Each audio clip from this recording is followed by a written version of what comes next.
lleno de dificultades, pero que con mucha fe podríamos lograr los más grandes obstáculos.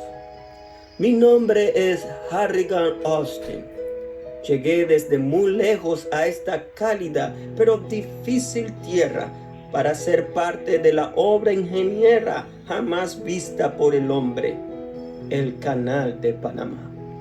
Mi primera experiencia fue cuando el barco Orinoco de la flota Royal Mail en el que yo viajaba atracó en Colón el 9 de octubre de 1905. Fue un viaje peligroso. 13 días de mal tiempo, servicio pobre en general y comida escasa en un barco lleno.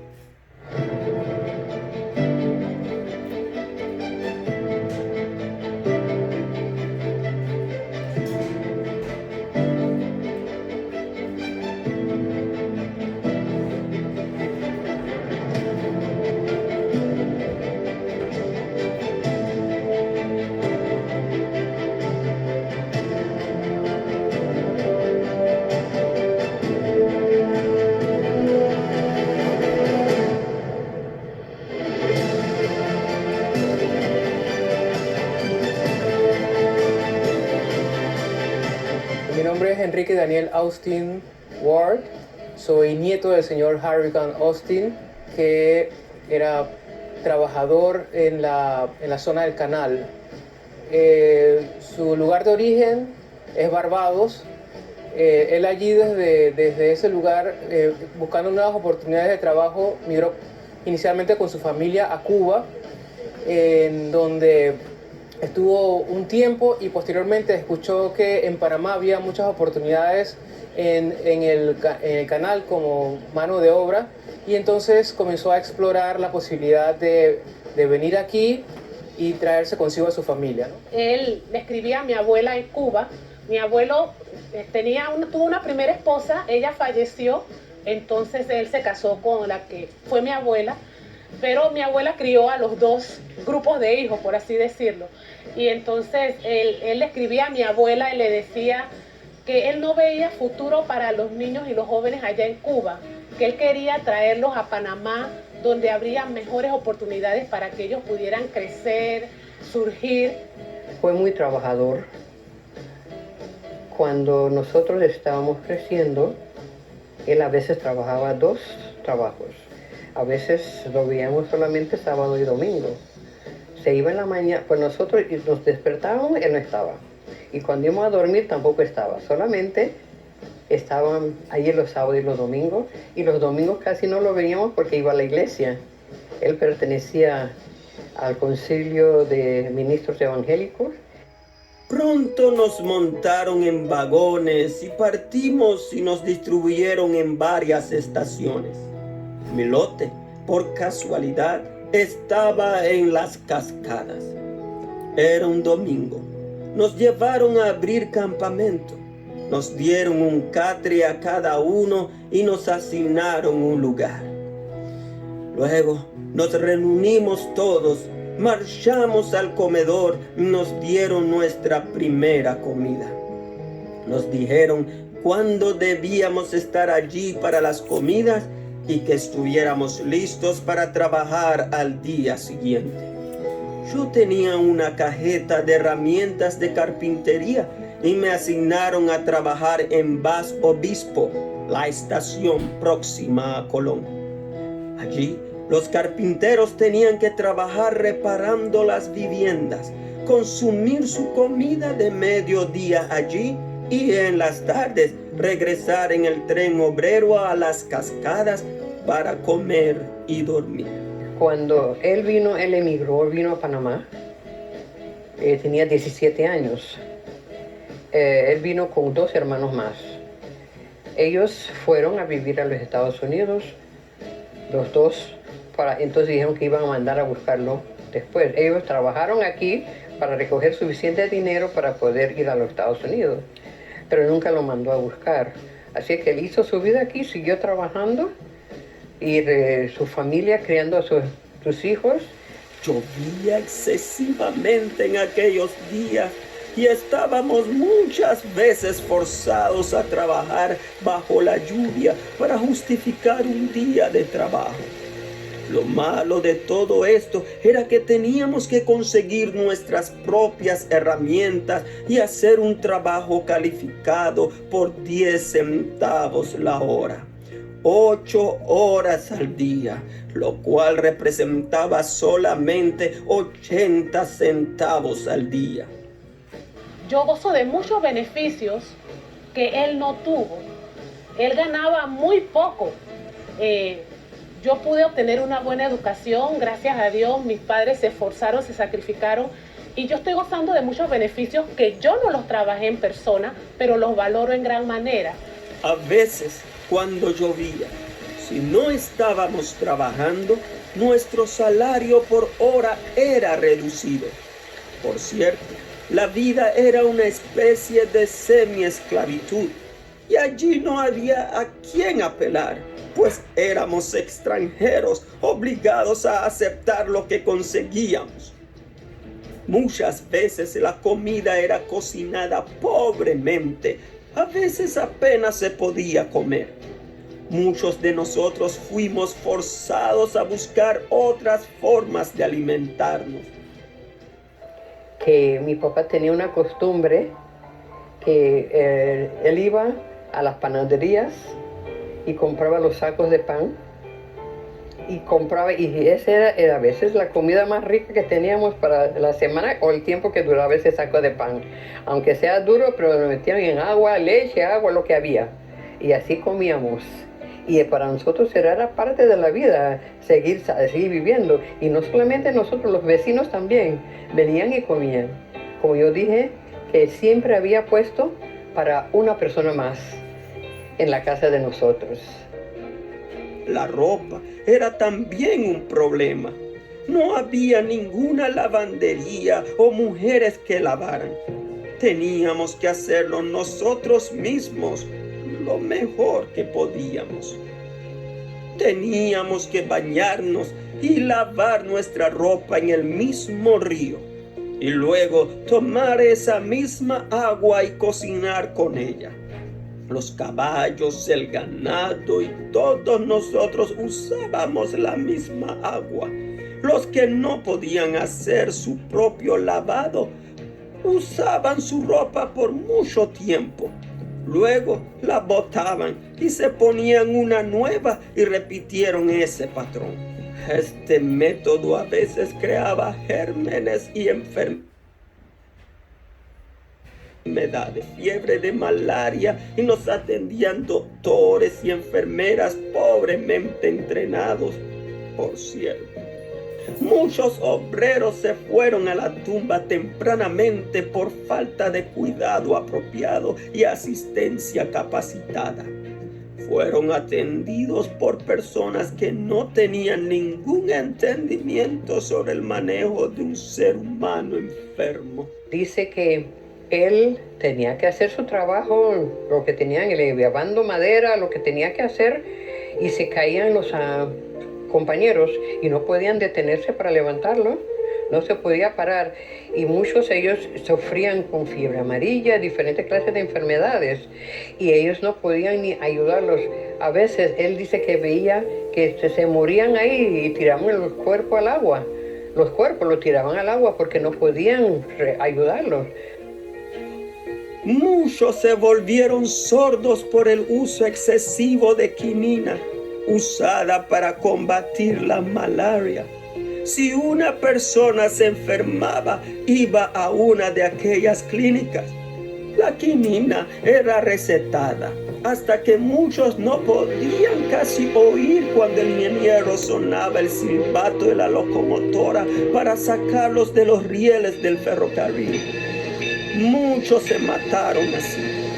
Algunos estaban tan asustados de los doctores en esos días que ellos se escondían y trataron de usar sus propias medicinas tradicionales, y al ser descubiertos sufrirían tratos brutales y algunas veces los metieron a la cárcel porque la regla es que los obreros tenían que estar en el trabajo o en el hospital, y si estaban holgazaneando durante horas laborales, eran apresados. Nosotros tuvimos en mi crecimiento como unos 3 reuniones familiares. Ya en la segunda se empieza a mencionar y se empiezan a hablar de algunas cartas, pero yo nunca las llegué a ver. Y no es hasta hace poco, unos años atrás, que se tiene una primera reunión en un hotel formal con la familia que está fuera del país, y ya formalmente se habló casualmente de la doctora Melba, de cómo estaba haciendo un trabajo, de que había algo un poquito ya más formal, y ya empiezo a prestar un poquito más de atención. Me cuentan de cómo trabajó en el canal, lo que significó para él, lo que hizo por la familia, que vino el primero, luego los mandó a buscar. Como he dicho antes, había pocas mujeres allí al principio del periodo de la construcción, y muchos hombres no podían estar sin el sexo opuesto. De ahí que la ausencia de mujeres causó algunas dificultades. Por eso el gobierno trajo muchas mujeres francesas de Martinica, y los que querían fueron a las autoridades para solicitar permiso para tomar esposas, y se responsabilizaron por ellas. Por lo tanto, algunas de esas condiciones mejoraron. Las cartas. Hay muchas cartas que se han encontrado ya ahora después de que él ha partido, cartas indicándonos el gran amor y aprecio que él tenía por mi bisabuela. Y esto es algo que en este tiempo se ha perdido. Muchas personas pues se casan y a los 3 meses se han divorciado, pero podemos ver que él realmente tenía un amor sólido con su esposa, y eso impactó la vida de mis abuelos, y hasta el sol de hoy puedo decir que ha hecho un cambio definitivo en lo que es la familia. Por otro lado, muchos accidentes fueron causados en los trabajos porque no hubo muchas precauciones y medidas de seguridad en ese entonces como lo tenemos hoy en día. Algunas de las autoridades no estaban capacitadas para ejercer sus cargos, causando muchos accidentes a pesar de que estaban haciendo lo mejor que pudieron de acuerdo a sus habilidades. Tómese nota de que los trabajadores calificados en el periodo de la construcción no tenían los privilegios que tienen hoy en día. Teníamos que preparar todo el material para los trabajos de nuestros propios cerebros, recurriendo a nuestra propia mano de obra. No teníamos maquinaria para preparar nuestros materiales de trabajo. Por el poco salario que ganábamos, teníamos que tomar la madera o metales rústicos, cortarlos en dimensiones adecuadas y hacer lo que requeríamos. Mi abuelo no era de mucho hablar, él era más de hacer. Tenía una personalidad muy fuerte, muy firme, pero en sus acciones él demostraba lo que él creía. Después de cierto tiempo nosotros teníamos la casa en Río Bajo. En ese tiempo era calle Novena, Río Bajo. Era de tierra y nosotros teníamos que jugar en el lodo, porque ahí era lo que era, lodo y tierra. Y nosotros, mi papá, yo puedo decir que él construyó la casa él solito con sus manos, porque él recogía madera, lo que encontraba, y las paredes de la casa eran hechas de puertas. Todas las paredes eran puertas, pero él unía las puertas y esas eran las paredes de las casas. Había dejado la carpintería y trabajé directamente en la labor de perforación para las actuales explosiones y la remoción del material excavado de la vía acuática, utilizando dinamita y rompiendo las rocas, etc. Este trabajo era duro, sucio, y tuvimos que apurar la perforación de huecos para dinamitar y reventar las rocas grandes de forma que las palas de vapor lo pudieran transportar en los camiones. Realicé en este trabajo en Pedro Miguel y Miraflores de vez en cuando, día y noche, bajo sol y lluvia. pues había días en los que era necesario trabajar bajo la lluvia para no demorar las palas ni los trenes. Las cosas tenían que realizarse a tiempo. A veces algunas de las perforaciones fallaron en la explosión y esa porción que no explotó permanecía hasta que fuera golpeada por la pala. Entonces explotaba y muchos resultaron heridos de esa manera. La parte religiosa era muy importante en mi vida familiar. Mis padres oraban continuamente. Me acuerdo de mi papá rezando continuamente antes de cada comida, al final de comer, ir a misa todos los domingos. Nosotros estábamos en una escuela católica y todo el ambiente, todo el tema religioso fue muy prevalente en toda mi vida. Entonces yo también me sentía muy orgulloso porque al principio no sabía, después me enteré de que mi abuelo había sido pastor. Igual en toda mi familia el tema espiritual ha estado muy prevalente. Él era de misión cristiana, según me dicen, y mi papá me cuenta que él de joven asistía a las diferentes iglesias que habían en el área para las escuelas bíblicas de vacaciones. Entonces era normal para él ir a la Metodista, ir a Christian Mission, ir a la iglesia episcopal. Y ya cuando crece un poquito más se decide por la iglesia episcopal. Entonces ahí es donde yo crezco. Y estando en la dinámica de la iglesia es que yo recibo el llamado. Pero ya después que recibo el llamado y que estoy en el camino de prepararme a ir al seminario, me empiezan a comentar, pero es que tu abuelo fue pastor. Y recuerda que tienes a tu tía que es diácona. Y tu papá es sacerdote. Así que recibiste algo de tu abuelo. Un hijo resultó ser ministro. Mi mamá es diaconisa. Otra tía mía es ministra también. Ahora yo soy ministra. Un primo mío es ministro también. Y esos son los que recuerdo ahora mismo. Ha habido un legado, como que esa influencia ha seguido. Algunos que tal vez estaban ahí de mala gana, después como que percibieron el llamado a seguir en esa línea. Y para Navidades él iba y recogía dinero con todo lo que podían dar la gente. Y a cada niño le daba algo. En aquel tiempo un balboa era mucha plata. Y desde el más grande hasta el más chico le daba. Y ellos estaban muy contentos con ese dinero que conseguía. Y una cosa que era importante, que los niños y las personas podían ir a la iglesia como estaban, sin zapatos, con chancleta, como sea. Y ahí fueron recibidos. Estas son solo unas cuantas experiencias de los sucesos ocurridos en los días de la construcción. Cosas que tuvieron lugar en la estructura de este canal, el cual ha sido de utilidad incalculable para el mundo entero. Es razonable entender que en cualquier guerra enorme o proyecto semejante a este, algo pasaría.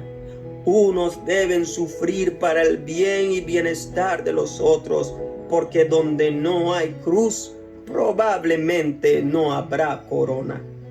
La sociedad de esa época obviamente era una sociedad con mucha discriminación. Sabemos todo esto nos contaban esto del silver roll, del gold roll, y de cómo los trabajadores del canal sufrieron eso.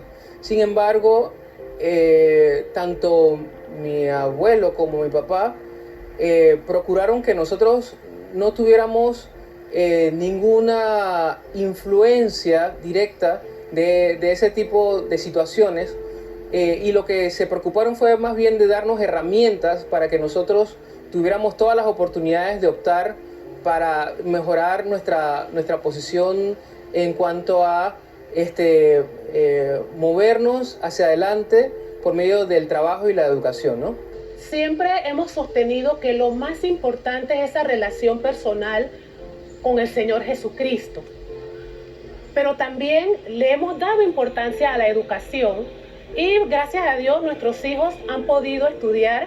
La mayor es diseñadora de interiores, la segunda es licenciada en inglés y está en proceso de su maestría. El tercero se graduó de comunicaciones y está en una maestría de relaciones internacionales. Y el menor sí está todavía en la tecnológica, estudiando para ser diseñador de software. Así que tenemos mucha gratitud por ese legado que se nos ha dado de darle primera importancia a Dios y entonces también surgir en lo que tiene que ver en ser educados y poder ser de valor a la sociedad.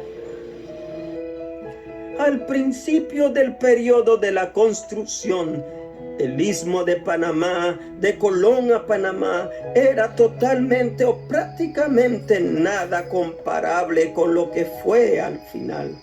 Al comienzo, ambas ciudades, al igual que las estaciones a lo largo de la línea, estaban todos en condiciones deplorables. La mejor calle en Colón o Panamá casi no podía facilitar un lugar para caminar apenas cayera un chaparrón. No solo era lodo, sino que era algo común encontrarse con que se habían pisado desechos de diferentes clases, desechos humanos, lo mismo que animales. La sanidad era la peor que jamás había visto en cualquier parte antes. Eso estaba cambiando. Muchas personas que huían de sus casas por miedo a las condiciones insalubres, ahora regresaban a Panamá con sus familias, y aquellos que se quedaron aquí y soportaran las condiciones, mandaban a buscar los suyos. Bueno, sí, él tocaba el piano. Teníamos un piano en la casa y él quería que todos nosotros, pero yo no fui, yo solamente toco el piano así, pero yo no puedo. Pero mi hermana, una de mis hermanas tocaba, y mis hermanos, tengo varios hermanos, 3 de los hijos de él, primeros, que sí tocaban muy bien el piano, y él cantaba. No era una maravilla, pero cantaba. Tocaba el piano todos los domingos en la congregación de mi abuelo. Mi mamá también tocaba el piano porque fue al conservatorio y estudió con el profesor Jaime Ingram. Y ellos desde pequeños nos inculcaron a nosotros el estudio de un instrumento como parte de nuestra educación básica. Hay habilidades repartidas. A mí no me tocó mucho, pero no sé, dicen que canto bien, no sé. Yo he pensado en ir a tomar clases, pero sí están otros primos que sí, la tradición musical por parte de mis primos, los hijos de mi tía Trina, ellos tienen toda una formación musical, tienen un coro. Sé que sí heredamos de él una formación muy integral y todo está como que guiado desde lo espiritual. Dios en el centro es la gran solución, no importa cuál sea la situación. Recuerda, Dios en el centro es la gran solución, no importa cuál sea la situación. Recuerda. Cuando yo veo el canal de Panamá, digo, bueno, mi abuelo vino para participar en esto. Él optó por quedarse y él forjó una familia, y hay una familia que es de influencia ahora, está regada por todo el país. Hay educadores, hay médicos, hay ingenieros, hay ministros, hay músicos aquí en Panamá, y algunos de aquí han emigrado a otros países, pero la influencia de él ha perdurado. Mi bisabuelo no solamente creía pues en ayudar, en construir una nación, pero él también tenía el concepto de que es muy importante ser una persona que pueda prestar lo que Dios le ha dado para el bien de otros, aunque eso sea a costa de su sufrimiento. Entonces, para mí tiene un significado muy profundo, ¿bien? Así yo puedo ver la cultura panameña y la puedo conectar con aspectos históricos y los puedo ubicar dentro de lo que él vivió, y saber que lo que hoy vivimos es producto del sufrimiento de muchas personas. Me siento orgullosa del abuelo, porque cuando veo el canal, veo los libros, o sea, él estuvo allí, él lo vivió. Y para mí es muy especial saber que una obra de ingeniería tan grande, él participó para hacer la realidad. Y Y no es solamente lo que está en el libro, sino que en las cartas él demuestra que en verdad estuvo allí, lo vio en vivo a todo color, lo bueno, lo malo, lo feo, como dicen. Y a mí me llena de orgullo y me hace mucho reflexionar pues, sobre lo que somos hoy como familia, no solamente el legado cultural, sino la parte espiritual como un todo. Había muchos que decían que el canal nunca terminaría, que sucedería con los americanos lo mismo que con los franceses. Pero gracias a Dios, el canal se hizo y ha sido una bendición para el mundo. Fue un gran acontecimiento, el trabajo de una gran nación. Que Dios bendiga a América.